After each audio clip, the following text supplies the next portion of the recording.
She came from old money and a family with a long list of rules about who she was allowed to love. He came from a small town with nothing but a good heart and a dream too big for his circumstances.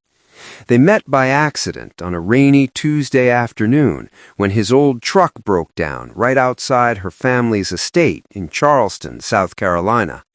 She almost walked past him, but something made her stop. And that one small moment, that tiny decision to stop, changed both of their lives forever. Her name was Victoria Hargrove. Everyone called her Tori. She was 26 years old, sharp as a blade, and beautiful in the way that made people nervous to speak to her. Her family had been in Charleston for 4 generations. They had a name that meant something in that city, a name that opened doors, a name that also came with expectations that felt more like a cage than a gift. His name was Marcus Webb. He was 28, from a small town called Greenville, just 3 hours up the road. He had driven to Charleston chasing a construction job that paid more than anything back home. He did not own much, but he owned his word.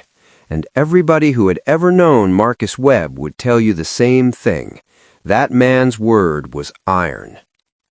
When his truck stalled in front of the Hargrove property that Tuesday afternoon, the rain started falling like the sky had been waiting all day.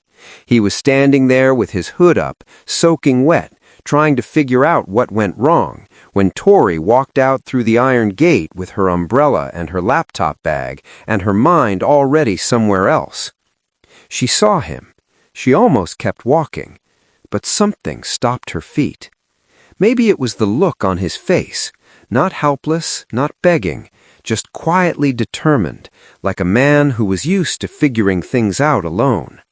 She walked over and asked if he needed help. He said he just needed a phone to call a tow truck. She handed him hers without a second thought. They stood under her umbrella for 22 minutes waiting for the tow truck to come, and in those 22 minutes they talked like 2 people who had known each other for years. He made her laugh 3 times. She made him think twice as many. By the time the truck came, both of them were holding something warm in their chest that they could not quite name. He called her 2 days later to return the favor. He had found her business card in his jacket pocket. She picked up on the second ring. Her mother found out 6 weeks later.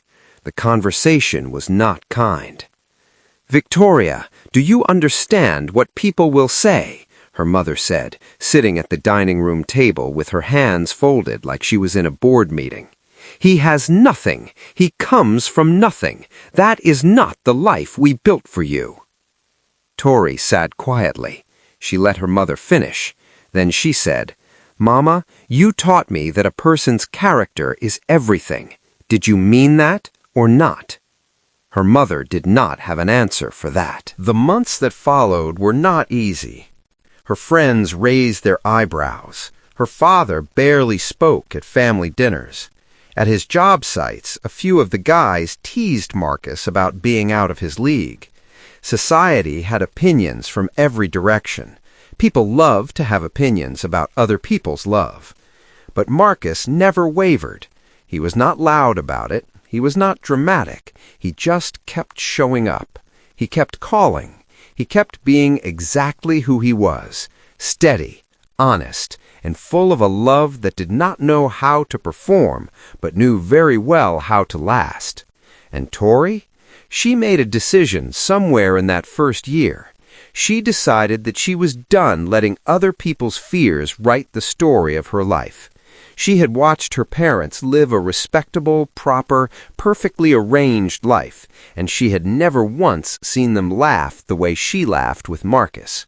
She had never seen her father look at her mother the way Marcus looked at her, like she was both the question and the answer. That was not something she was willing to give up for the sake of appearances. They got married on a Saturday morning in a small chapel outside the city. Her grandmother came. Her father eventually came around, slowly, quietly, the way proud men do when they finally admit they were wrong. And Marcus, he stood at that altar with shining eyes and a rented suit that fit him perfectly, looking like a man who had already won everything worth winning. 20 years later, at their anniversary dinner, surrounded by their 2 kids, their closest friends, and yes, even her parents, Marcus stood up and tapped his glass. The room went quiet. He looked around at every face. Then he looked at Tori. I had no money when I met this woman.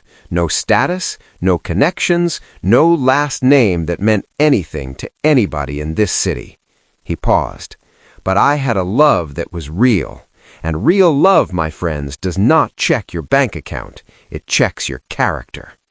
The room stayed silent for a long moment. Then everybody started clapping, even her father. The lesson is simple. Do not let the world define who deserves your heart. Do not let fear in a suit or judgment at a dinner table talk you out of something real. Sometimes your greatest blessing arrives in the most unexpected packaging.